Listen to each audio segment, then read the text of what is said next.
Hey y'all, welcome back to Gadfly, the podcast about third parties, French candidates, and just generally weird American electoral history. I'm Dusty Wilson. I'm Una O'Leary. And, thank y'all for taking this last week off with us. It was a real trip for both of us, I would say. So it was a shit show, but it was more like a snow show. Yeah. A snow show. Yeah, you were snowed in Michigan, Yep. memory serves. I was riding the amoxicillin train to Paintown for most of the week. Well, hopefully away from Paintown. I mean, it's definitely getting rid of some pain, but out of nowhere, a thing that I've taken all of my life is now just like, hey, you get migraines and your stomach's going to feel like shit unless you drink half a bottle of kefir every day. Oh, yeah. Well, now it's just, I don't know, essential oils to the forehead. That works, right? Yeah, it's a leather strap I can bite down on. Oh, man. I think that is really going to set the tone for today's show very well. So I think we need to start with some good news. A little bit of an update on our old pal, Mike Lindell, who may or may not be running for governor of Minnesota in 2022. He's not in jail. It's not yet.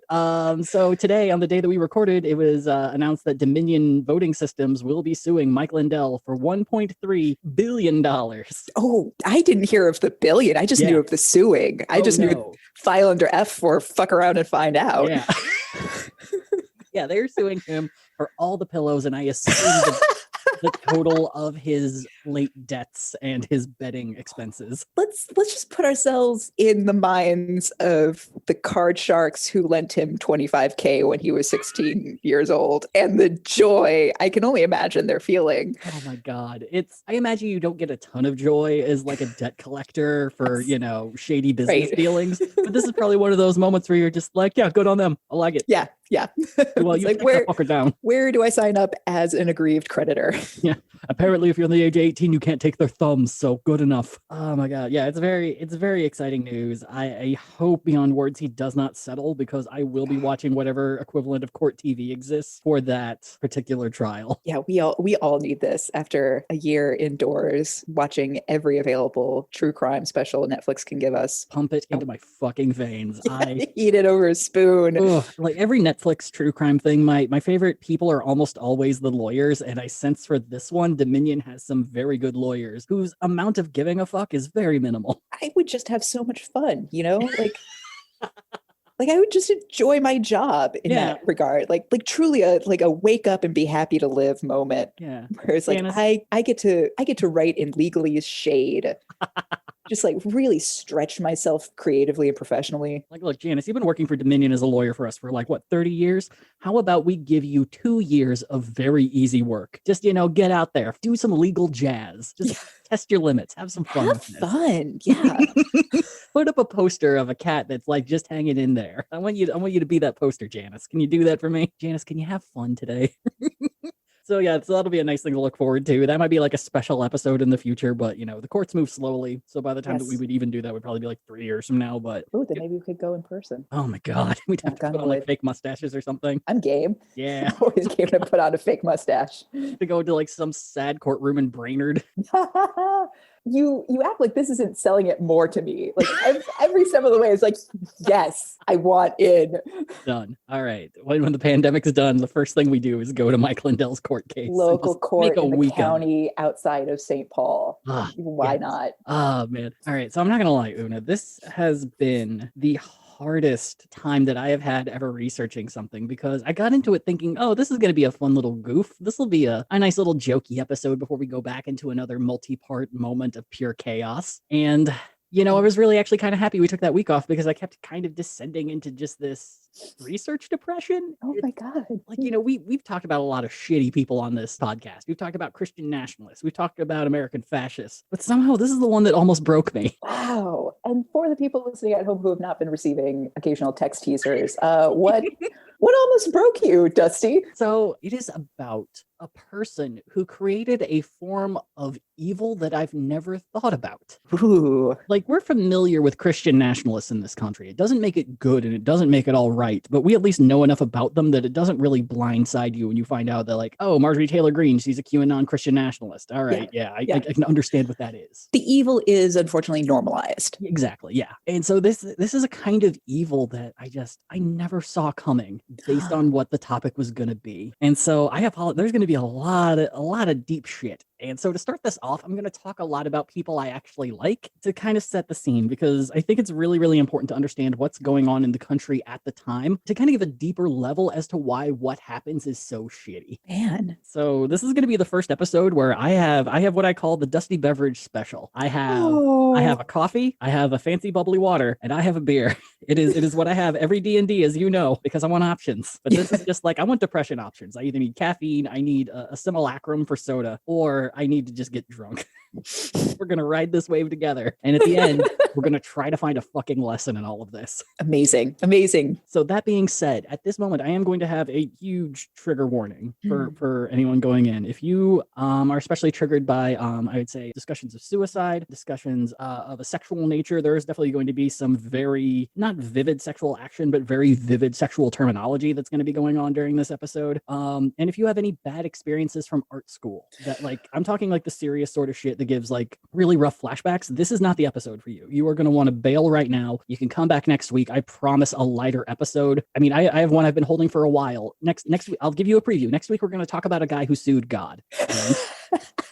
He's the best politician Nebraska ever had. It'll be great. It'll be fun and relaxing. There'll be some really good lessons learned, and it'll be fine. Palate cleanser all around. Exactly. Because what I meant for this to be, like talking about goat mayors, and then we're going to talk about this, and then we'll talk about Ron Paul for 5 weeks or whatever.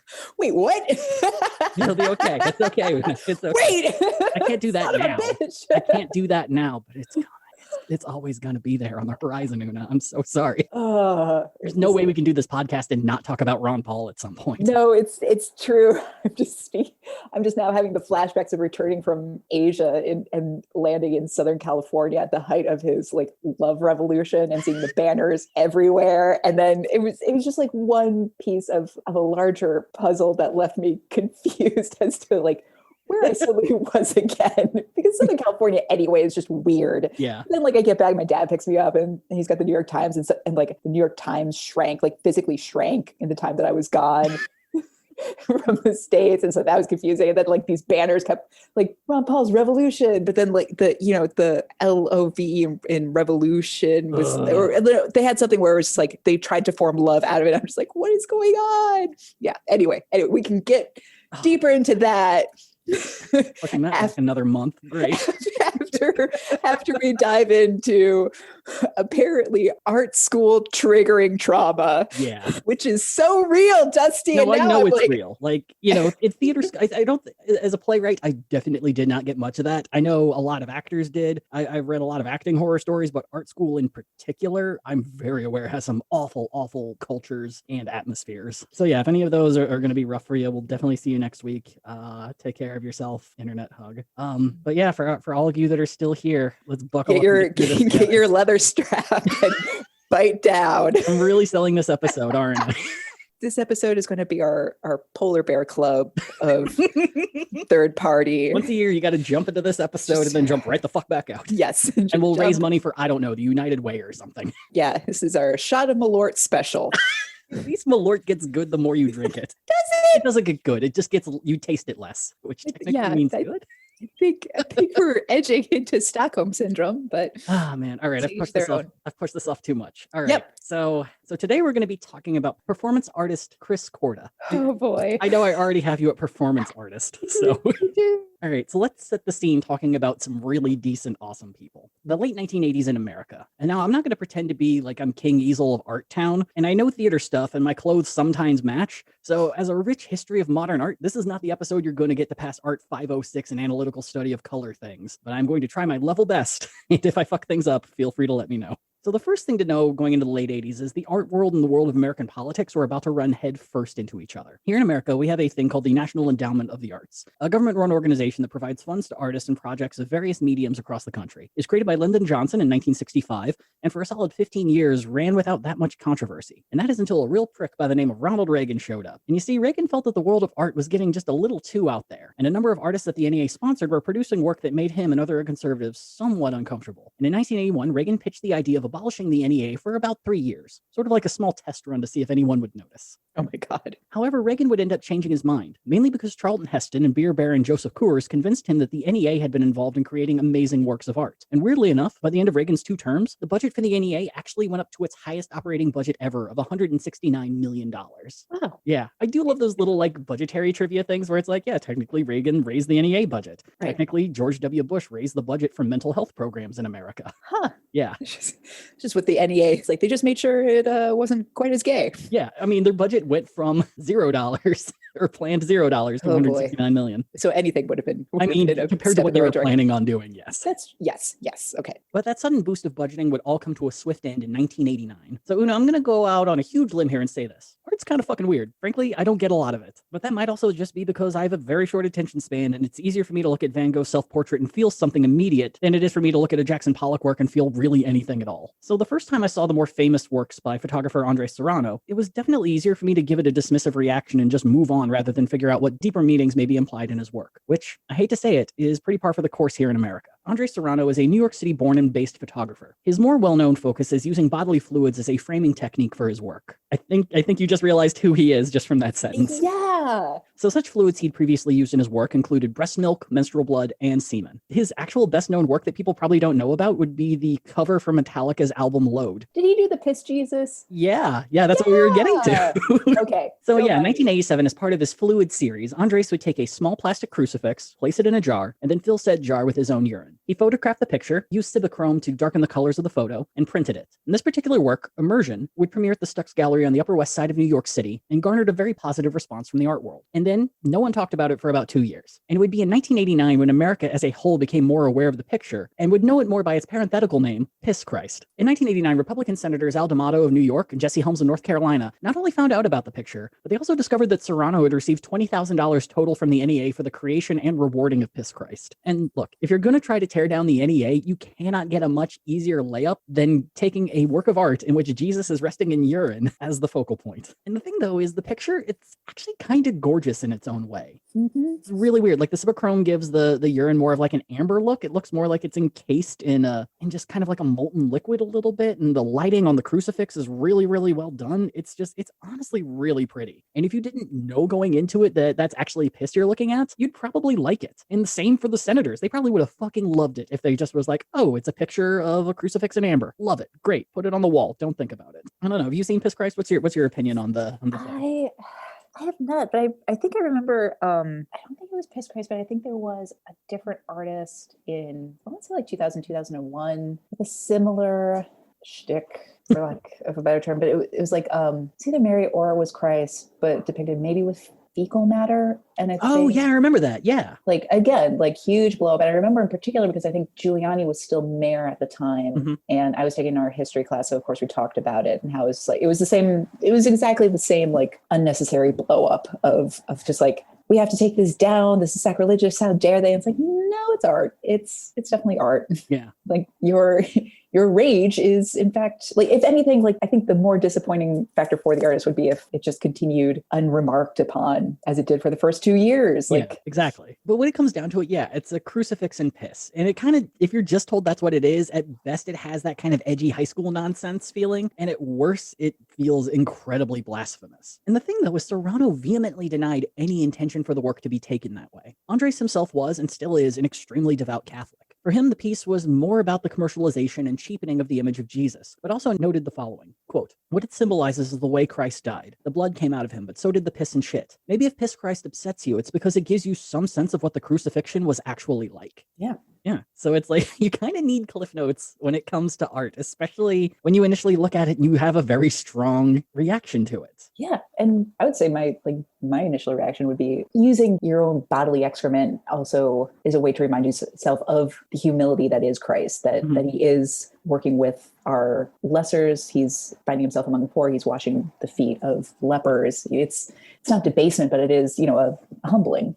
Exactly. We're all humbled by our own needs to go. Yeah. And the thing is, Andres would also get support and praise from one of the leading voices in religious art within the Catholic Church, Sister Wendy Beckett. In an interview, she fully agreed with Andres, stating that the work spoke to her more as what society was doing to the image of Christ in general. But you know what? Fuck that nuance and understanding. We got an NEA to destroy and a war to wage against art, so let's just fucking do it. And the scandal would expand into the halls of Congress almost instantly, and a push to cancel a multitude of grants and showings began, culminating in the removal of grants from artists Karen Finley, Tim Miller, John Fleck, and Holly Hughes, predominantly because their work featured LGBTQ themes and issues.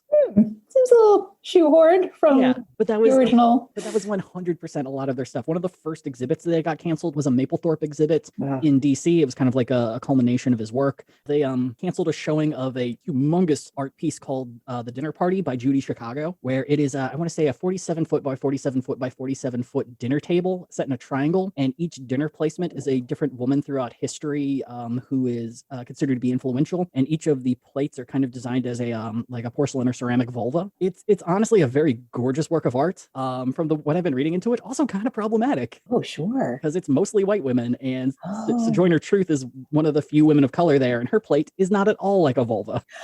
Oh, no. Yeah, so there's some really interesting critiques to it. Also, fun fact, underneath all the dinner placements, there's just like a huge list of women's names carved into the floor to say these are the women who lifted up these women. And it includes the name of 999 women and one man, because it was a Greek scholar of some sort that everyone for a while thought was a woman. And then after the exhibit was created, was discovered to have been a man. Whoops. Yeah, whoops-a-doodle. Murmur.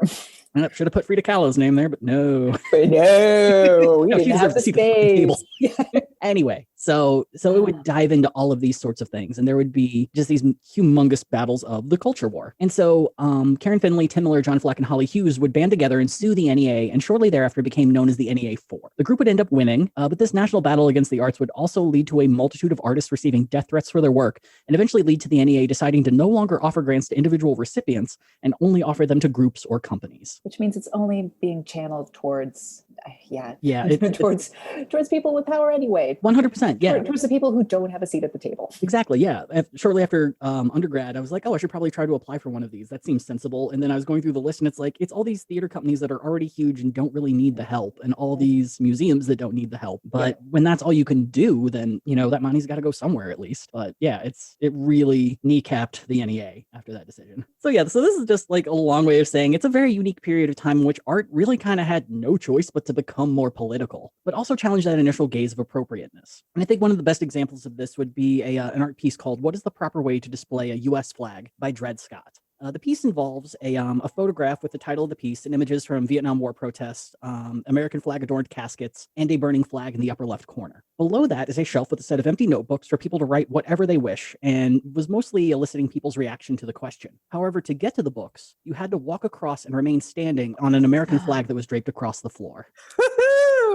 And this work of art premiered here in Chicago. Oh, good job, Chicago. And take that, the Whitney. It pissed everyone off. I mean, some people liked it, but yeah, the on Dred Scott's art page, he has a website. He has just pages from the notebook, and some of it are people just being like, "I really like what you did," but a lot more like death threats and people just being like, "I can't respect you for doing this." And one person wrote like, "There was a woman sobbing on the floor because of what you did here." And it's like, you don't have to come and see this. Like, think about the question, understand the art and what is being fucking said here. But yeah, it's like it's a really abrasive piece, but it really serves a purpose more important than the anger it creates. There's like, why do we have such a godly status for an American flag? And the thing I always think whenever I watch, MAGA protests is like, y'all have this huge reverence for the flag, but if you played the drinking game of how many times you let an American flag touch the ground, I would be wasted within hour one. I wish that art piece had been resurrected and I had been able to visit it in 2002, 2003, because I was living in northern New Jersey at the time. And the thing about the tri-state area up there is like, it is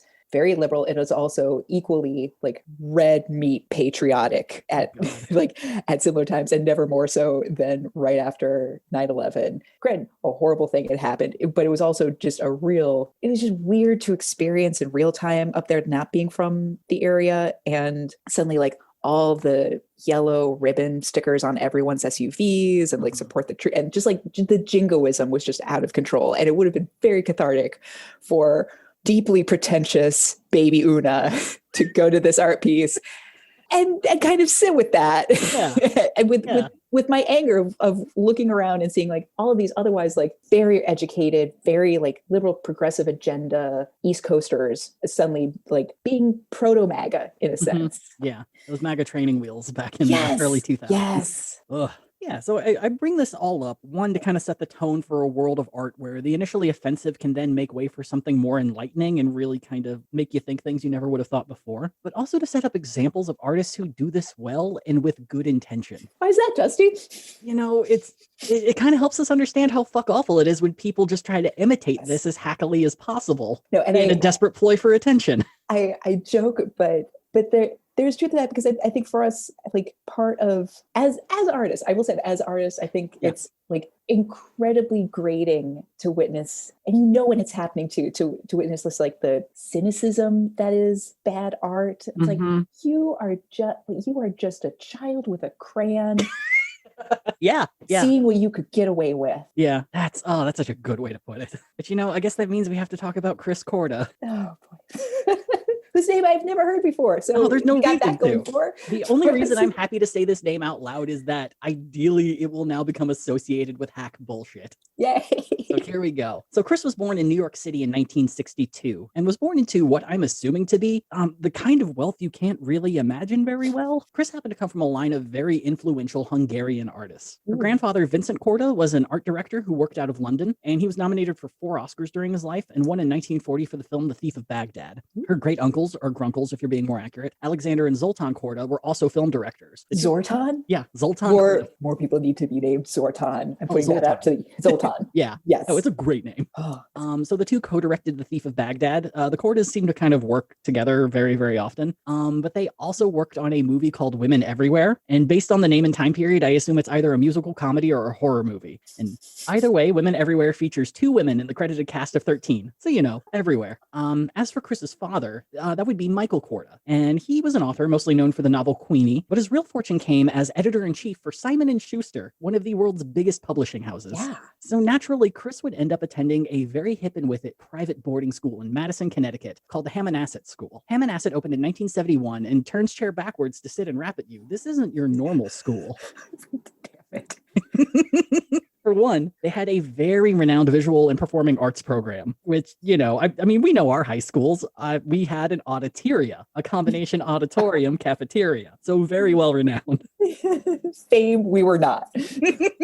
Hey, do you want to see some really bad Shakespeare next to the smell of pizza that doesn't taste good? Come on down. It'll be great. And for another, every class was pass-fail. At the end of each semester, your teacher would write up a performance review, and then you would write one for yourself. Now, your own review would never change your grade, but it was viewed as a way to help students acknowledge their shortcomings and victories. And this is something that I hate to do today. So I can't imagine how much I would have hated it as a teenager full of self-doubt and loathing. If this school was genuine about where it perceived its student body going after graduation, they would have published these pass-fail reviews so that the children built up over time a thick skin towards criticism and poor New York Times reviews. Like, Scott's got nothing on Mrs. Bernstein's review of my 8th grade paper. So every self-evaluation you make is going to come with a template rejection letter from the Goodman Theater. Just to get you used to it. It's going to be fine. Yep. It's going to come 8 weeks after you thought it would arrive. At that point, you're just grateful they even thought of you. Well, they wasted the postage. That's nice. Also, you could leave campus whenever the hell you wanted. Skip class? Sure, go ahead. The thing is, though, you will be graded as absent, and that might influence your grade. But this school is about getting you your degree in the real world, man. And also, if you got cigarettes, smoke that shit whenever the fuck you want. Don't call me Mr. Private Boarding School. That's my father's name. Oh my God. Like, I get it. You're a performing arts school. Everyone is going to be smoking somewhere at some point. And it is the 70s and 80s. Oh, yeah. But don't just tell people that. Just be cool about it on the sly. Yeah, they're still 15 years old.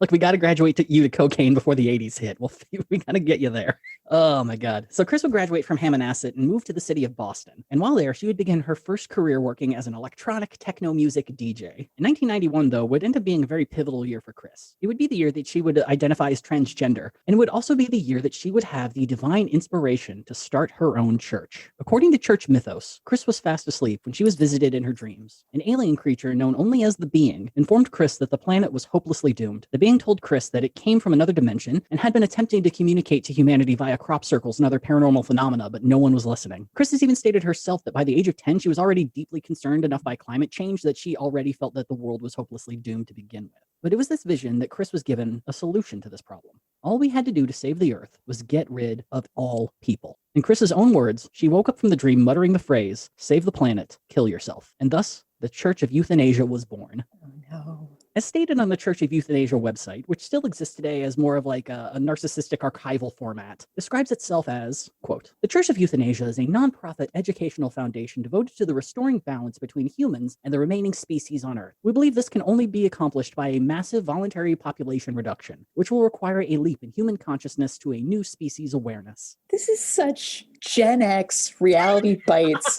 garbage. Yeah, you could really see Ethan Hawke saying that in a role, couldn't you? Yes. Just disgusted. Ugh. The thing is, this isn't even a 100% original thought at the time.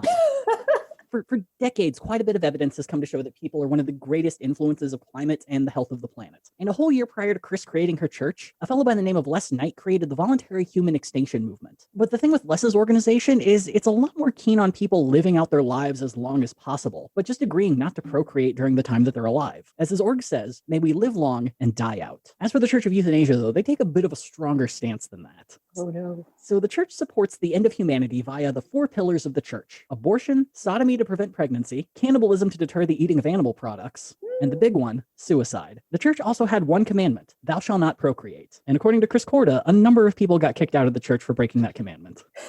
So Chris and the church would make their first public appearance in 1992 at an event in Harvard Square. It's not super clear as to why they were there, but they do to allude that skinheads were present, and as is tradition, they were not very happy. Later that year, Chris would sneak into the Democratic National Convention, and according to the Daily News, began handing out bumper stickers with the church's motto, "Save the planet, kill yourself," to people in attendance. Chris was met with a mix of bemusement and anger, to which Chris stated, quote, "Some people have no sense of humor." So I know what question you're probably joking. But no, isn't it? It's the comedy. It's the comedy of art. The Daily News also got kind of confused because they thought Chris Korda was a delegate, which she most definitely was not, but it is what it is. So I know the question you're thinking, Una. Is this an art? And the answer is maybe kind of, because I hate to say this, we got to talk about Dadaism. Wait, what? No, I feel like the answer is just, did they file for tax deduction as a religion? In 1995, yes. Okay. They incorporated as a church in Delaware in 1995. Until 1995, then maybe an art. After 1995, a church. Yeah. So, yeah. And religion. It's religion. But yeah, so let's talk a little about Dadaism. I'm not going to go deep into it. I'm not going to pretend like I know about it. But the general idea behind Dadaism is to produce art that is purposefully irrational and just wacky. I mean, wacky is not the right word, but yeah, just irrational and nonsensical to make a point. You say something so outlandish that clearly you're trying to say something else. And that's kind of insinuated what Chris is going for with this, but some things are going to happen that I think we can circle back around to this question at the end, and we will repose this question. Is this an art? Is this Dada? Can has Dodd? We will find out. So, for instance, in one of Chris's first interviews about the church in 1994 via Etc., which I think was a magazine at the time, it might have been like an early website, Chris was asked if the church had any holy figures. She responded by saying that when Jack Kevorkian passes, he'll be deemed a saint within the church. Now, for those of you who aren't babies of the 90s, Jack Kevorkian was a doctor in Michigan who very early on in his career became an advocate for physician-assisted suicide. In 1959, he initially wrote on the topic stating that prisoners condemned to death should be allowed to choose to pass before their designated execution date if they so chose. Kevorkian was also, by all accounts, kind of a genius. In the 80s, he attempted to prove the value of blood transfusions from the recently deceased to living patients. In one regard, like if you're at a hospital and someone's just died and they're going to be a blood donor, to prove that that's actually beneficial if you do it fast enough.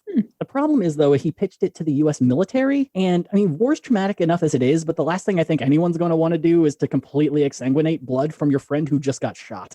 There's also like a lot going on in that moment. Yeah, you can't call timeout. You can't call car in the middle of a war to get the blood and then do a transfusion on someone else. But yeah, so the US military would shoot that down pretty quickly. But Kevorkian would also take things to the next level in 1990 when he conducted his first ever medically assisted suicide to a woman who had been diagnosed with Alzheimer's disease. And as someone with a family with a history of Alzheimer's, I fucking get it. I mean, I don't know if I would make the same decision she did, but I 100% get it. The problem with Kevorkian, though, is there's a bit of question as to whether or not he pushed people to that decision or whether or not they came to it themselves. There's some debate as to whether he took enough time to help them decide that. He's not a registered psychiatrist, and a psychiatrist is typically good to have present when making a decision like that, so people are it's aware that they're in their right mind. So there are some questionable things about his practices. But during an 8-year period, he would help 130 patients in their life willingly, most of which had Lou Gehrig's disease or Alzheimer's disease, terminal diseases that are just exceptionally difficult to live with. And in 1998, he would end up being found guilty of second-degree murder. He'd stay in prison until 2007 and was released with the promise that he would never advise or assist in any form of euthanasia for the rest of his life. And following claiming that, Chris turns right around and says that they considered sainting Kurt Cobain, but stated that, quote, he hasn't really had enough impact. And this is where we start to see the real sociopathic side of Chris Korda. Claiming you might saint Kurt Cobain for killing himself in 1994 of all fucking years is some peak bad taste. But, I could see it making some people laugh. But claiming he wouldn't get sainthood in your made-up church because his suicide didn't get enough other people to kill themselves, that's not fucking comedy. That's something that, like, a future serial killer says when crushing a small bird in the backyard.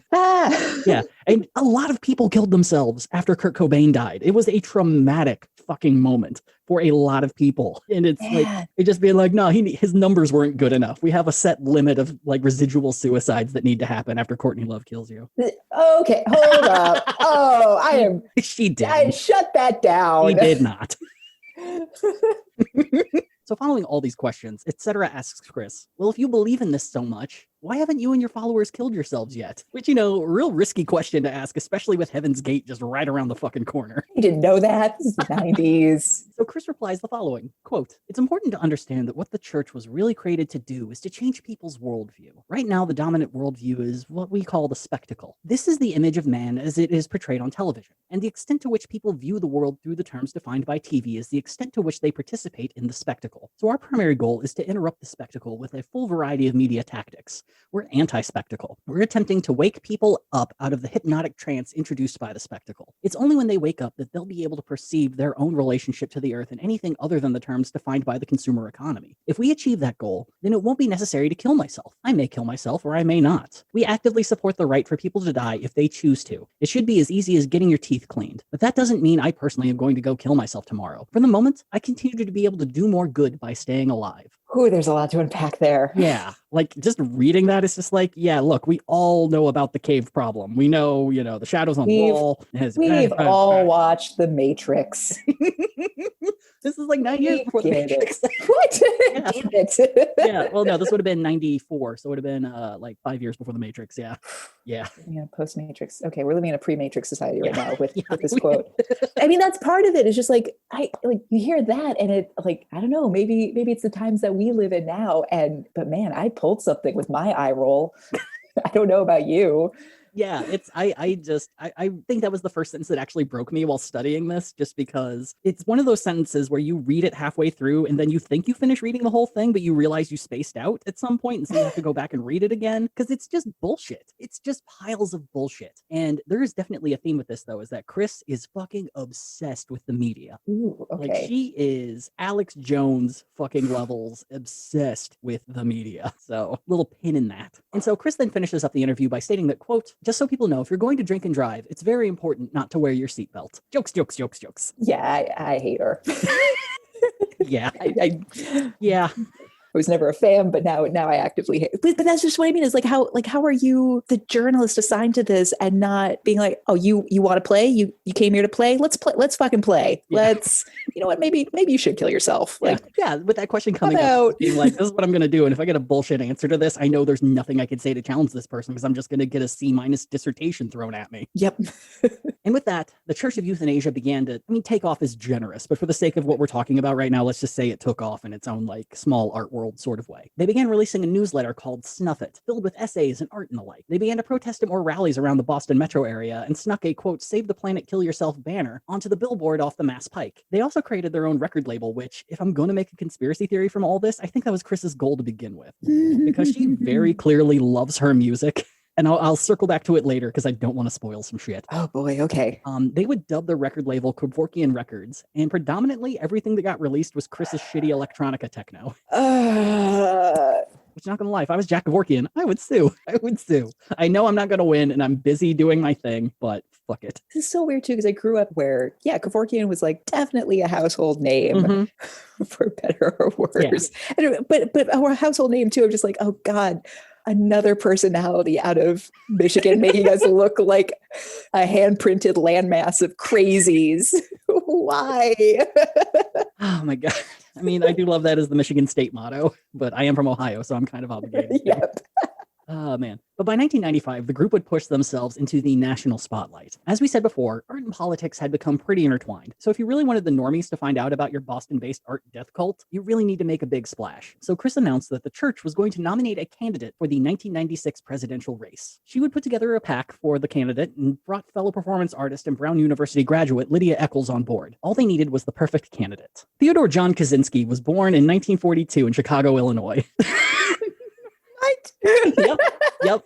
So Ted was noted as, a shy kid, but was also the kind of smart that was just off the goddamn charts. Like getting into Harvard at the age of 16 on a full scholarship smart. Ted would set his sights on math and become known on campus as very intelligent but socially reserved. But it would be Ted's second year at Harvard where things would take a bit of a turn. And remember, at this point, Ted Kaczynski is 17 years old. Ted would volunteer for a psychological experiment run by Henry Murray. The general idea was students would write an essay on their personal philosophy. That essay would be reviewed by a lawyer or a separate mediary. And then the mediary or lawyer would just fucking destroy every point that the student made right in front of them. During this time, electrodes placed on the student's head would gauge their mental reactions and where stimuli would be occurring in the brain. And this happened every week for 3 years. I'm sorry, what? It was estimated by Ted's own estimations. He spent about 200 hours working on this project. Was he compensated in any way? I would fucking hope so. Because I can think of many kids I went to high school with who could have used that kind of, I don't know, right and response treatment for an hour. Yeah. Just to once. Just to knock the Ayn Rand out of them a little bit.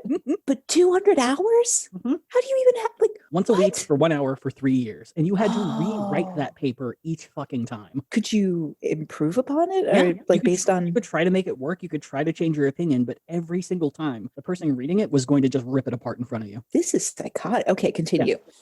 Psychology used to be very fucked up in a lot of their studies. I wish I could remember the psychologist, but there was once a dude who decided he was going to test nature versus nurture, and he was going to raise one child very lovingly and the other just completely ignore. And it turned out badly. The child he ignored eventually killed himself. They both became psychologists and were both Freudians, which really pissed him off. But yeah, it turned out very badly. You don't need to. There's so many examples in history. Just look to that. You don't need to take two perfectly good kids and do that to them today. Your experiment cost me nothing but my own soul. It's the only way. But yeah, and so there are some conspiracy theories behind this particular study. The main one being that it was a part of the notorious CIA program MK Ultra, which was their attempt to study and create mind control practices. And maybe, who fucking knows? But the other note that really kind of needs to be said is that no matter what they were doing, this was going to mentally damage whoever took part in this, especially if you're a 17-year-old kid. Yeah. But the weird thing is Ted claimed that while he fucking hated Henry Murray for the torment that he went through, he said the study didn't personally affect him in the long run. Yeah, because it just made him write a better manifesto, clearly. Spoilers. Look, yeah, I mean, I'm assuming maybe 1 out of every 100 people don't know who Ted Kaczynski is, but we'll get there. So after graduating Harvard, Ted moved to the University of Michigan, you're welcome, to go after his master's. It's the lake effect, guys. It's not us. And then he stayed to get his doctorate in math, because you know what? Fuck doing anything easy. Let's doctor math. So Ted's doctoral dissertation would end up being fucking incredible by all accounts. He would end up winning the Sumner B. Myers Prize for the best mathing in all of Michigan. His doctoral thesis advisor called it the best paper he had ever overseen in his entire career. Mathematician Maxwell Reed would declare of the paper that, quote, maybe 10 or 12 men in the whole country understood or appreciated what he wrote in it. Apparently Ted was very, very good at this very niche theoretical math. And it would be noted that a few years later, the theory of this particular math would end up being proven. And it was believed that if Ted stayed as a mathematician, he probably would have moved on to a different sort of sect of math at some point. So close. I know. When asked about his time at the University of Michigan, Ted said he fucking hated it, mainly because they were too lenient in their grading. Oh, burn, U of M. Yeah. That's what you get for giving me 18 A's, 2 B's, and 1 F, which I think is his actual result. Either way, all of this sudden success landed Ted a job as the youngest math professor ever at the University of California at Berkeley. Dude was 25. Ugh. And as a professor, he sucked. Students claimed that he just read from the textbook, never answered any questions they had, and was just generally dull. 2 years later, Ted would suddenly resign without warning. He moved back to Lombard, Illinois for a little bit, and then 2 years after that, moved to a remote wooden shack outside of Lincoln, Montana, with the goal of living a simple life, free of people or the need for the modern world. He built his own home, taught himself wilderness survival techniques, and occasionally interacted with the locals by volunteering at the local library. And while all this will probably sound very abnormal to most people, for that particular area in Montana, Ted was just another dude in the mountains. Mm-hmm. This is just typical shit. We get it. The world sucks. Build a cabin, live your life. Yeah, I would say in 2021, it's really not that far-fetched. Look, I mean, I'd be lying if I said I wasn't occasionally going on websites that sell large swaths of land and occasionally watch YouTube videos on how to build a log cabin on your own. Oh, yeah. It always says it's a very simple process, and then the videos are 27 episodes deep and they're all 2 hours long. Yep. Those don't include a bathroom. They don't. The woods of your bathroom.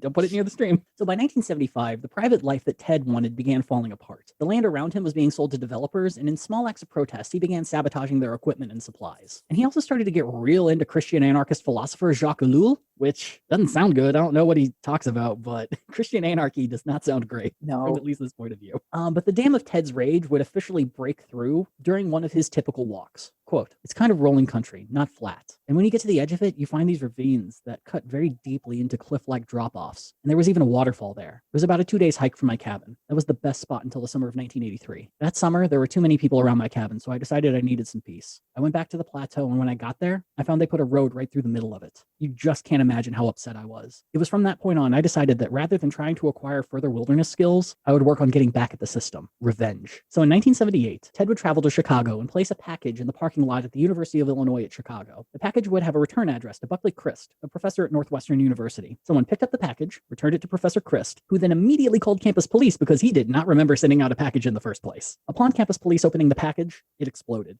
Luckily, no one died, and there were very minimal injuries. Almost 1 year later, Ted would place another bomb at Northwestern University, this time inside of a cigar box that he just left on a random table. A grad student would open it and would once again only result in minor injuries after the bomb inside exploded. But by November 1979, Ted would make a huge leap to the big leagues. He placed a bomb on the cargo hold of a flight from Chicago to Washington, D.C. This time, though, the bomb didn't explode. Instead, it released a fuck ton of smoke and caused the plane to make an emergency landing. If it had gone off as planned, the plane would have been, quote, obliterated. And when you try to blow up a plane, well, that's a really good way to get the FBI to want to know who the fuck you are. But, upside, they also give you a really cool name, the University and Airline Bomber, or more succinctly, the Unabomber. This is a great time to mention how in high school, one of my nicknames was the Unabomber. Man, Generation X and the millennials fucked up so much. Yeah. But yeah, like prior to this, I had no clue what Unabomber stood for. I thought the prefix was UNI as like one bomber. He's bombing on his own. He's just a lone wolf, can't be tied down to bombing groups. Now that you mentioned it, yes, you're right. Like I put no thought into why there was that prefix. Yeah. So yeah, that was just one of those moments just staring at Wikipedia, just going like, oh, that's clever. FBI's good at naming things. Can we just pause for a second? Like, what? So someone puts a road in Montana and suddenly he's trying to blow up Northwestern? Yeah. Someone put a road through his most favorite place in the wilderness of Montana, and he lost his fucking mind. To be fair, Ted has anger issues. That's one of the things I've actually kind of been leaving out just because there are too many moments to really kind of like put in, because it's just repeatedly being like, Ted hates Michigan, Ted hates Harvard, Ted hates this professor, Ted hates this woman who was his manager in Lombard, so he wrote dirty limericks about her, and then his brother fired him from the job, and then he hated both of them. Yeah, no, I'm well aware of the fact that it's like the man needed therapy from age 60, from the moment he went to Harvard. Yeah. But what I'm trying to piece together is like how we get from point A of a road in his favorite part of Montana to B, carefully devising a bomb package in UIC to be picked up and then open and exploded in Northwestern. Yeah. Well, a lot of it is Ted really wanted to focus on the people that he felt were most responsible, not just for that road being built, but for the whole idea of the wilderness being destroyed. And who he particularly focused changed on a pretty regular basis. Part of this is probably just due to, not so much ADD, but really just kind of shifting ideas. But a lot of how he went about doing his bombs were just full of misdirection. He put a lot of fake clues inside of his bombs. Almost all all of them had the initials FC on them, which stood for Freedom Club, I think to probably make it seem like it was some sort of alt-right militia movement sort of a thing. He ensured that all of the packages he sent had a Eugene O'Neill postage stamp on them. He just had a lot of things that would seem like clues. He had a lot of time on his hands. Look, he didn't have the internet. Someone fucked up his waterfall. What else is he going to do? Don't go chasing them, like TLC said. Podcast done. Shutting down. If that song would have come out 20 years sooner. Again, I'm confused because in my mind, everything happened in 1998 and 1999 because those were my peak formative years. But really, it's just like a lot of 90s. Wait, did Waterfalls come out in 1998 or 1995? No, it definitely came out in like 98. Oh, okay. Really? Oh, God, now I have to look it up. Yeah, there's a really good joke if it's 95, but if not, this is just a pointless Wikipedia dive. 1994. Oh my God. Yeah, he needed to listen to the song. Yeah. I mean, I think it's pretty, it fits the timeline that when he got arrested was when that album came out. Una, you've cracked the case. You're all welcome. Unabomber strikes again. Now we definitely have to shut it down. Oh my God. I mean, not gonna lie too, Unabomber feels like such a good nickname if you're playing field hockey. I don't think we even had a field hockey team, but you're right. Anyway, back to sadness. So Ted, between 1978 and 1995, Ted would create 16 bombs and direct them towards people and industries that he felt were integral to the destruction of the environment. So initially he sent them to college professors. For a little bit, he sent them to lobbyists, to other kind of larger organizations. And during that time, 3 of those bombs would prove fatal, killing advertising executive Thomas Mosser, timber industry lobbyist Gilbert Brent Murray, and computer store owner Hugh Scruton. The last may seem a bit out there, but by this point, Ted was viewing technology as the key destructor of the environment. And the only thing that could save it was a pure Luddite society to replace everything that we had in a technological world. In 1995, Ted would make his final move and mail a 35,000-word manifesto to multiple media outlets. He would entitle this Industrial Society and Its Future. In this essay, Ted promised that if a major newspaper ran his essay, he would cease all bombings immediately. And initially, papers were pretty hesitant to give in because you print one manifesto, who's going to say that you're not printing 800 of them by next week? Yeah, it's just blackmail. That's all. Yeah. It's just blackmail. 100%. So Penthouse magazine would step up and say, look, we'll publish this for you. We'll do it. Because we're Penthouse, like, fuck it. Who comes here for the articles anyway? Well, that was kind of Ted's response to it. He was like, look, I'll take Penthouse, but here's the thing. It's not as respectable as the New York Times or any other national sort of newspaper. If you're the only people who are going to publish this, I reserve the right to plant one more bomb. This is okay. Is negotiating. You got to fucking, bomb for the job you want. Oh my God. And the thing is, it worked because the next week, the Washington Post printed the whole fucking thing. But here's the fun thing about it, is immediately after reading it, Ted's brother David knew at that moment that Ted wrote the whole fucking thing and just called the FBI. This motherfucker. He just knocked the phone off the table to call the FBI. Fucking Ted. This reads exactly like his Christmas letter to Mom, this son of a bitch. Me and the squirrels are doing great up in Lincoln, Montana. Someone built a goddamn road through my fucking waterfall. And that's what ended up getting Ted Kaczynski arrested, was his fucking manifesto and his goddamn ego. And so the crazy thing about that manifesto too is initially when it got printed, people actually took it kind of seriously because weirdly enough, a lot of people were like, he's kind of making some good points here about how technology is fucking up the environment and how, mankind really isn't that helpful to a sustained lifestyle. Yeah, it was, what was this again? 1995? 1995, yeah. Yeah, we all had the bandwidth to focus on shit like this. Yeah, exactly. And yeah, if you're waiting for the Washington Post and that's all you have to read that day, it's like, fuck it, I guess I'm reading a manifesto. It's great. This is my day now. And the thing was, it wouldn't become synonymous with a bonkers lunatic nonsense paper until he went to trial, because his defense lawyers decided, look, Ted, the only way we're going to get you out of this is to plead insanity. So we're just going to pretend what you wrote was crazy. To which Ted did not like it. And with it, I think he ended up firing his lawyers, but that's the whole reason that we kind of associate it that way. Also because a murderer wrote it. But yeah, also because there's just like a taint now with manifestos. Yeah, man, you can't just be like, hey guys, I spent the weekend, I wrote a manifesto, and why am I in jail now? Oh no.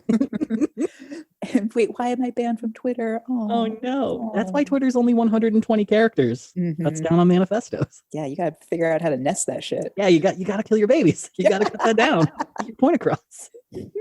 And really, though, who could be a better candidate for president than Ted fucking Kaczynski at this point? Oh my God, so many people, Dusty. So many. The cast of The Real World. Yes, the Seattle one where they slap each other. Yeah, fucking Puck. I'll nominate for Puck for president. That's an improvement. I'm so here for the deep cuts. Yeah, that's why people come to Gadfly for deep real world cuts. And yeah, so here we are, the Unabomber for President campaign officially beginning in September of 1995. They would dub their fundraising body Unipac. They even created a website for their campaign that was hosted on paranoia.com, which I don't have the time to break that down. And Una, where would we be in the mid 90s without a David Letterman inspired top 10 reasons to vote for the Unabomber on the website? Probably out of Hot Topics trying to cruise on my crush, but go on. And so here's the thing. I was so excited to do this whole bit where I was going to read it and I was going to be like, Una, do a Paul Schaefer. I'm sure you can. And Jesus fucking Christ, this thing goes from concise and how it should be if you're doing this bit to wordy as fuck in no time. But it also does show a bit of a schism within the movement itself. You see, I fully believe that Chris Korda is in this for the dadaist lulz, but Lydia Eccels, I think she's a true believer. You see, Lydia is the one who ended up writing up the Unabomber top 10 list, and the thing reads as more of an honest attempt to get someone to vote for him than anything else. For example, under reason 7 to vote for Ted, aka vote against the propaganda machine, Lydia states, quote, the Unabomber did an end run around the media monopoly and published without editorial clearance. The Unabomber has, by the magnitude of his plan, exposed the media as a closed communications system, making it very clear, in case anyone hadn't noticed, that it's a communications war. Mass media are launched from a heavily secured fortress. Other terrorists seek publicity as a means to other ends. The Unabomber used terrorism to gain publicity as an end in itself. Notice how the press seeks to channel interpretation of the Unabomber story, covering it as a serial killer story of crime and insanity, while excluding consideration of the ideas themselves. They would have us believe that it would be disastrous if media weren't controlled from the top. Op-ed pages resound with journalists lamenting, why didn't he have to get editorial approval? What if copycats are aroused? Crazies who actually want access to the media rather than simply being passive target markets for political and commercial propaganda. Imagine mass communications not subject to corporate control. People might say anything, even things, quote, not fit for print. Exactly. When ABC Nightly News gets renamed Disney World, you'll cherish the memory of your Unabomber vote. I don't even know where to begin, but I will stay with like point one. I was so confused because I genuinely thought there was a Dave Letterman top 10. Yeah. Wait. Oh God, yeah, as an actual bit. Yeah, I thought you were going to read the bit. And no, this was like and then suddenly a bit. It just kept going. And I was just like, wait, what? And what is this word salad? Yeah. And then finally, excuse us, but ABC is owned by Disney, ma'am. Yeah, it's already happened. Get over so, yeah, it's really weird. This obsession with the media, it's like, I don't want to say it's bordering on anti-Semitic, but I've definitely seen some anti-Semitic statements that are kind of similar to like this Ivory Fortress media attack. But also, like, I don't think editorial pages usually you have to get approval for it. I think you write a letter to the newspaper and sometimes they print it. I think there's an editorial board, and yeah, that's the same thing. Like they look through it and it's like, yeah, we'll print it. And I mean, I feel like half the hot takes towards the New York Times is generally like seeing what gets through the editorial board. It's like, are you kidding me? Him? Yeah. Well, and one of the weirder things on the page is there is a media page on the Unipac website that you would expect to be like, oh, if you want to talk about nominating the Unabomber, give us a call, blah, blah, blah. And instead, it's a full page of Lydia desperately trying to get people to quit their jobs as journalists, telling them they're like, you're slaves to the media empire, quit your job, go do something else. Yeah. Such a confusing, poor message. Yeah. Well, and this is the thing, is that with this Unabomber shtick, I don't think anyone was on the same page as to what the point of it was. For example, there's Unipac's campaign leader in New York City, a guy by the name of Bill Brown. Now, Bill does state in an interview with Not Bored magazine that to him, this is all very clearly a prank, and it's a prank that he absolutely wants in on. Quote, quite obviously, the idea of voting for the Unabomber for president is irrational, right on the face of it, and that's what I liked about it. There was room for playfulness, room for provocation, evocation, a lot of play. Bill states that he emailed Unipac, and before they could reply, he just made himself the campaign head in New York City, and no one told him not to. As Bill said, quote, it's very much a project designed to be invented by each person. There's no real ideological unity between New York and Boston. We have some disagreements, but I think that's part of what the campaign is about. To Bill, the goal of the project seemed to make fun of how the 1996 election and the electoral process had become a joke, at least to him and other like-minded people. And the campaign for the Unabomber was just meant to be irrational enough to obviously be taken as a joke while making a point at the same time. However, the Chicago branch of Unipac would also be created on the campus of UIC and would be a lot more of a true believer sect, stressing the context of the Unabomber manifesto rather than championing his terror. Yeah, because they didn't get bombed. Northwestern did. Yeah. This is what the bomb started at UIC, and we got that shit out of here. Yeah, and a lot of that, like, one of the not weirder, but one of the more resonant things is they're just like, one of these days, a master's degree isn't even going to be enough to get a job. It's just like, God damn it, you fuckers, quit predicting shit. Yeah, that's uncomfortable. deeply uncomfortable. But I honestly, like, now I'm wondering if this whole campaign was a seed that then flowered into mainstream media's like disaffected shrug in the 2000 elections, which did no one any service. Yeah, I mean, potentially. I don't think this movement was big enough to do that in particular. But I mean, yeah, that's not a bad question to really consider. And so, in contrast to all this, Lydia Eccles would also write to the Boston Globe, seeming to be very, very mad that they called the campaign a joke, and would end up writing their coverage. Quote, nothing could be further from the truth. Obviously, if elected, he will not serve. But UNIPAC aims to steal and win the election, turning it into a referendum on the alienation, poverty, and triviality of our daily lives and technological civilization, and to explode a suicidal denial of ongoing social environment disaster. We insist on defining our true situation and social desires, rather than, quote, choosing from a restricted menu of candidates who unanimously affirm the antisocial, dehumanizing technological ideal. Oh my God, just pick a lane. Is this like art or not? God. Yeah. It's fucking word salad. And no one, I just want one person to like at least the Chicago branch is kind of somewhat similar to what Chris Korda believes in all of this, or what she seems to believe in all of this. To her, the campaign is more about exploiting Ted Kaczynski to get access to the media. Quote, I'm a pacifist. The Unabomber used violence to gain access to the media. It's not something I'd do, but he has presented us with an opportunity that we must exploit. We recognize that in a mass society, you can't affect meaningful change without seizing control of the mass media. Our whole focus is on creating something irresistible to the media. In that sense, the Unabomber campaign is like a virus. They're trying to meme. No. We got ourselves an off-internet meme. No. But you know, Una, in the end, there's one thing they kind of forgot to do. Put in the fucking work to actually make Ted Kaczynski a candidate you could vote for. What? You're telling me some art school dropouts forgot to fill out a form? Well, and look, I will give them credit for this. I think they knew that they weren't going to win a nomination with anyone, and the work to actually make him an official candidate in any regard was going to be too much. So the entire campaign was going to be the Unabomber write-in campaign. But we've discussed this in the past, that if you're going to be a write-in candidate, there's still shit you have to do. You at least have to pay a fee. You at least have to do some shit. You can't just write down Unabomber and expect it to be counted. They don't have the money. The NAI has been gutted. Well, yeah. Well, and one of the things that they also note is at the Democratic National Convention, they're going around handing out pamphlets that are asking people to write in Unabomber and not Ted Kaczynski, because Ted Kaczynski is a murderer and a terrorist, but the Unabomber's manifesto has good ideas. Just shut it down. Just stop it. But you can't just go to a state and say Unabomber, write-in candidate. You have to use your fucking legal name. That's how it works.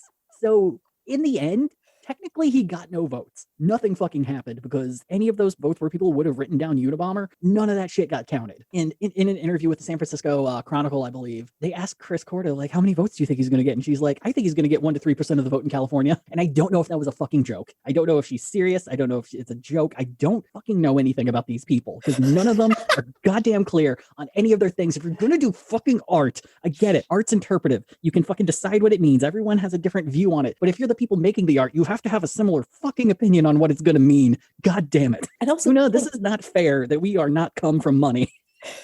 Oh, ain't that the truth? I'm so mad. I haven't even gotten to the worst part, and I'm so fucking mad. I'm sorry, what? Nope, not even close. Not even fucking close. Ugh. So that's at least the end of our political conversation. So Una, what is the Unabomber for president? How do you feel about that campaign? No, just a Did it move you as an art? it moved me in a Zeppelin in flames. God damn it. So following this campaign, Chris would return full-time to the Church of Euthanasia. And I hate to say it, this is actually when they did their best work, or work that I can at least respect and really enjoy. Because it was around about this time that the right wing in America was getting really into murdering abortionists. Oh, yeah. There was a dude, I can't remember his name, but he created a website called the Nuremberg List that was just a list of abortion doctors. And each time one would get assassinated, a red mark would go across their name. Ugh. Yeah. So it was really a very dark time for abortion rights in America. And so, being an organization that supports abortion in very outlandish ways, the Church of Euthanasia started counter-protesting abortion protesters. Yeah, this is doing some good. Okay. Yeah. And so some of their signs are pretty good. My personal favorite was feeling maternal, choose adoption, which that's a beautiful fucking sign. Love it. Love it. Keep that up. But that was also contrasted with a sign that Chris would carry around herself that says, eat a queer fetus for Jesus. That's, yeah. What Where's the power that we're punching? What's no one. that's a sloppy message. It is the same problem. No one's deciding on a clear fucking message. It's just everyone doing what the fuck. But probably one of the cooler things during all of this is the church ended up getting an official clown, a fellow by the name of Vermin Supreme. Shut up, Vermin's back, Vermin! baby! Oh my goodness! So there's a picture of Vermin out there at the abortion protests where it's him wearing like a widow's veil and a red clown nose underneath it. And he's just like running around wielding dildo pistols, like dildo water guns, just shooting people. It's yes, peak Vermin Supreme. It's really it's wonderful. Bring some levity to the situation. Yeah. If you want someone on your side, it's got to be Vermin Supreme for that. And the organization would end up hitting their media high point because they got invited onto the Jerry Springer show. Oh, amazing! Yeah. So in 1997, it was an episode called "I Want to Join a Suicide Cult!" ! Of course, everyone involved on stage were all members of the church. It was initially planned that they were going to be debating anti-choice advocates, but they ended up not taking part. Like a couple of them were in the audience for some fucking reason, but yeah, it was just pure chaos. Vermin Supreme sitting there in like a fucking skeleton onesie. It's beautiful. It's really genuinely great. But the thing though is, at least from the feeling that I get from this, Vermin's not super proud of this time. And this is mostly based on an experience that he had with a documentarian by the name of Steve on Derek.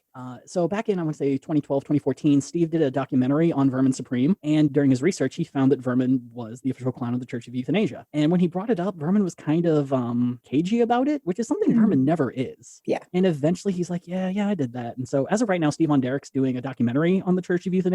The Kickstarter for it finished in 2016, got all the money, and it should be coming out sometime this year. It seems like currently his director's cut is about 2.5 hours, and he's like, yeah, I need to cut it down a little bit. So long as he knows that. It's a little it's a little much, but he's aware. So ideally it's going to be coming out pretty soon. And even he's just like, look, there's some good stuff that happened here, but then things got not great. But the reason that I feel like Vermin is less inclined to associate himself with this church, or at least be proud of his time doing this really great work, is the stuff that the church did after their abortion protests. So one of the most notable is that the church attempted to set up a suicide helpline that people could call and get a pre-recorded message that would advise them on how to kill themselves. They purchased a phone line. They set up billboards all across Boston. And when the telephone company found out what the number's planned use was going to be, they shut it down before it could even go live. However, Chris would continue this new push of the church and actively encouraged people that if they're going to commit suicide, that they should leave church paraphernalia around their body so other suicidal people would know to reach out to the church to find help. In 1999, Chris would state to Shovel Magazine, quote, "It's a disappointment to me that no one's actually killed themselves and then had their parents sue us. That would actually punch through the media shield."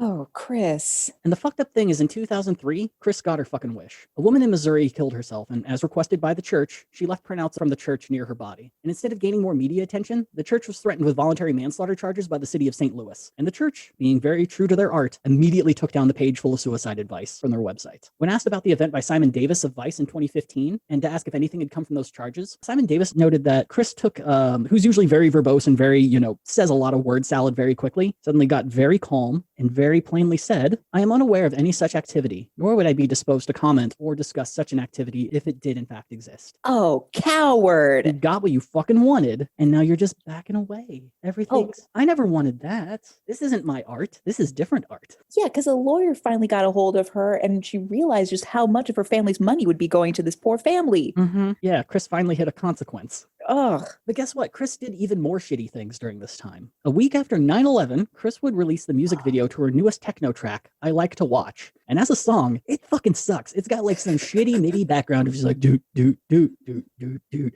And it's got like the lyrics are spoken by that Microsoft Stephen Hawking voice. Where it's like, and that's all it fucking is. It sounds like it's been thrown together in 15 minutes, just completely pointless. But the music video itself featured footage of people dying during 9/11, spliced with hardcore porn. When asked about the song, Chris stated that it was her reaction to watching the attacks live, noting the sexual pleasure she felt from watching the events unfold. Also taking note that the whole event was akin to the destruction of phallic iconography and the creation of vaginal imagery when the planes hit. And seriously, Chris Korda is just a fucking edgelord. She should just exist on Rotten.com and is just a garbage fucking human being. Yes, this is pink wanking motion. Oh yeah, and it blows my mind. I think it was like a year or two. There was a gallery in Paris had like a number of church and euthanasia things, including this weird sperm dress that she wears. And it's like she's still like there are still people who are like her art is amazing, and it's just like no, she's a fucking monster. She is a terrible human being. Yes, I for one am glad that we are living in a society now that has turned the corner and recognized the importance of mental health, and the fact that it's like that there's no joke around that. There's like so many people are hurting. So many. Yeah. Like if this would have been, if any of this would have come out, say, like if someone did a techno track based to, the attempted coup and did something like that, yeah, they would be dragged on Twitter by all of the Zoomers. They would just be pushed into the depths of obscurity. As they should be. Yeah. Which is thankfully where Chris Korda pretty much exists nowadays too. But yeah, all of her techno music is complete fucking garbage. It's tossed together nonsense. Look, I don't understand techno very well, but I understand when something sounds like it involved no effort to create, and that's all of her fucking music. It's a waste of Bandcamp's fucking memory. But what about Lydia? Good old Lydia Eccels, who initially I thought was going to be really fun to talk about, and then I started watching her art. Oh no, she was an artist too. Oh lordy, yeah, she's a performance artist, and so after doing the Unabomber president thing, she went off on her own,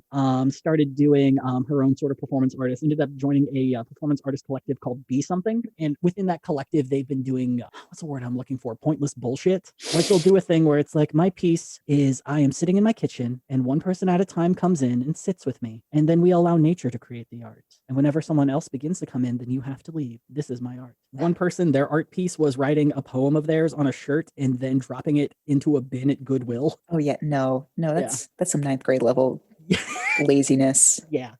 So she ends up joining that collective, and it appears through that collective and a few other things online, because all of her work is currently online at archive.org. Her peak piece appears to be something called Money Meditation. And normally I wouldn't talk about this, but I fucking watched all 17 minutes of it, and someone at least needs to know this thing exists. Oh, Dusty. So Money Meditation, 17-minute video, begins with her in her like I want to say it's like a Williamsburg artist loft. She so she can afford a loft. Let's just get that out of the way. It's a loft in the sense that there's a bunch of artists probably living there. It's like a cohabitational sort of thing. But yeah, it's Williamsburg. It's not cheap. And so it's filmed. She walks down the stairs, walks across the street, goes into a bank, ends up getting a fresh $100 bill from her account. She walks back across the street, up to her loft, folds the bill into a tiny little rectangle, and then proceeds to swallow the bill whole with the help of an everything bagel. Camera cuts to her shitting. She sifts through it on camera, but sadly no money. She's looked too soon. Look, we've all made that mistake. And then there's some shitty half-assed B-roll of her riding the train and looking out the window and going about her life. And then she shits again. And lucky for us, this time, the money's there. And she cleans it off, takes it across the street to the bank, hands it to the teller, and redeposits it. I hope that art spoke to you, Una. And you know what's the worst part of this? Not just the fact that she is just like, I'm going to swallow $100, an amount of money that could be life-saving to a large number of people in New York City, let alone the rest of America, just so I could shit it out a few days later. When she hands the money back, the teller is a fucking immigrant. She is handing it to an immigrant woman of color. Here is my poo money. Deposit it for my fucking art. Oh, boy. I am so mad at this woman and her half-baked bullshit. Oh my God, I'm almost bleeding from my hands. I'm clenching my fists so much. She has a whole series of meditations. There's one called Pigeon Meditation where she covers her naked body in Crisco and then covers it in bird feed and then just lays in her apartment as pigeons fly in and eat off of it. No. Mm-hmm. She describes it as an experience she may try again. Please don't. That's disgusting. That's how diseases spread. Yeah, these are her art. But that's not all. Because in the year 2000, the year everything good happens with these fucking people, Lydia embarked on her largest art project to date. She banned herself from watching news. No TV, no internet, no print media, nothing. Initially, the project was supposed to only last for the year, but she has supposedly continued it to this day, even going as far as to brag about never once seeing footage of 9/11. Oh my God, she's peak that person of I don't own a TV, which is just not a thing culture that has any cultural sway anymore. Nope. It's like, no, why? Yeah, why? First of all, we're all watching TV on our computer, so get over yourself. And secondly, Bridgerton's on Netflix. Like, again, get over yourself. Have you seen these people fuck? It's great. It is a thing. It's a lot. So today, Chris Korda still produces fuck awful music, but makes more of a living creating software, mostly like music-based things. And she also created a software that's kind of like a virtual clay molding software. It's whatever. And Lydia still makes substandard performance art and works as an accountant for a cleaning company in Allston, Massachusetts. She refers to herself as, quote, a human computer by all who are fortunate to work with her. Una, what have we learned? Is there any lesson to take from this? I've learned just how much we've lost in our print media. Like, we had a biodiversity of magazines. Oh yeah, I feel like every time I do research for this, I discover like 5 magazines I never knew existed. Oh my God. I mean, I think this makes a really good point that no one should ever inherit any money. You just start from scratch, and any money your family has should just go to, like, I don't know, social services and other like good like SNAP and WIC funding. Yes, 100%. Yeah, this is like a world where Chris Korda did not have money to begin with would be an infinitely better fucking world. It's one of those things where it's like I'm biting my tongue because I fundamentally don't understand performance art, and it's one of those things where it's like I'm willing to accept that as like that's on me. I don't get this world. I don't understand it, but I accept that it is art for other people and that it is their own source of expression. That said, it, like for me, it's like I just want to know what the point is. I want to know what is the point? What is the point? Like for me, good performance art is the Colbert Report. You know, like what power are you punching at? Like what's the point? What is the point? Give me a story. Give me any kind of arc. Yeah, it's like throughout this, I was trying to remember the name of it, but there was a performance art piece from the late 70s that this one artist did, where her whole thing was, I want to say it was for an evening. She just stood perfectly still, and near her was a table full of just like I think it was like feathers and small things, but then there were like razor blades and a loaded gun, and the whole thing is just like, I'm gonna stand here. Anyone here, do whatever. And it got to the point that like a lot of the edgelords were there were like cutting off her clothes. She was sexually assaulted. Someone put the gun in her hand, and if it wasn't for other people stopping that person, they would have put the gun to her head. And then the moment that the project stopped and she moved, everyone who was trying to hurt her fucking scattered. Yes, that's a mirror held up to society. That I get. Yeah, that is a brave and fucking dangerous piece of art. That is hitting on another point, Jesse. It's like the bravery as a necessity, I think, of like emotional bravery, physical bravery, like which Chris has not showed. If anything, it's the complete opposite because she's telling other people, kill yourself. Exactly, yeah. It's the cruelest thing you can say. The real giveaway for me is the one where she says, you know, it's a real shame no one's killed themselves because then we could really punch through the media and people would see us. And from that, it's just like, oh, you just want attention. You want attention however the fuck you can get it. And the only way you can think to get it is just by being a fucking awful person. And at that point, it's just like, just be a TV executive then, because you both have the same moral aptitude. Yeah. Like we get one Jake Paul. You can't have it. There's like, you can't be Onision right now. But yeah, we're really lucky that Chris didn't, you know, start creating art when YouTube was a thing, because that could have gotten really fucking terrifying, I think. But then again, she's just such an edgelord about all this nonsense that it's like, I don't know, maybe it would have been too transparent for people and all this bullshit would have gotten shut down real quick. Exactly. Like I wonder if, like, I don't know if it could have come about in era of YouTube because again, for me, it's like, it is such like a raised by MTV pissy at boomers Gen X mentality of where it's like, yeah, your reach is only as far as your Zine audience is, and it doesn't go any further. So you can, and the whole point is like to just sit back and like be snide about shit, but not change anything. Exactly. Yeah. There's a real misanthropy. Yeah. There's a whole. It's like kind of there, but it's like I don't know if there's a term for like taking advantage of misanthropy or like it just feels really cheap and really, oh my god, what's that word when you're just taking advantage of someone? Like abusive misanthropy, I guess is a way to put it. It's, I don't know. It's been really hard to think about this for the past couple weeks to try to figure out. It's like, I just want to talk about a wacky Gen X campaign for Ted Kaczynski. That's all I wanted to talk about. And here I fucking am talking about, you know, the art of sociopaths and the dangers of unchecked narcissism and just it's just so depressing. I am once again asking you, Dusty, what is your self-care regimen? Because it's a lot of Stardew Valley. It's a lot of great. I married someone in Stardew Valley. She eats rocks. It's very funny. She thinks emeralds are food.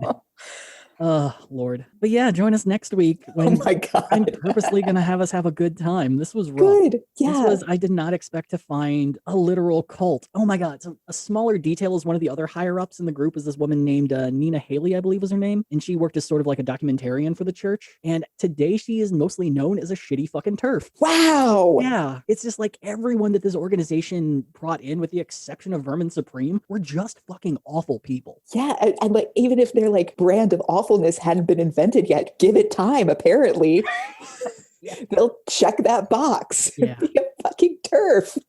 Yeah. Well, I hope we didn't ruin your day. I hope you find some joy from all of this. Yes, dear listeners, I hope you go and do some self-care. Yeah, I know you might be tempted to check out Chris Corba's Bandcamp. It's not worth it. Don't. It's really not. Find some good music. I mean, Una, what's the music you like that people should listen to? Yeah, I listen to French rap. Yeah, do that. Listen to some French rap. It'll be infinitely better.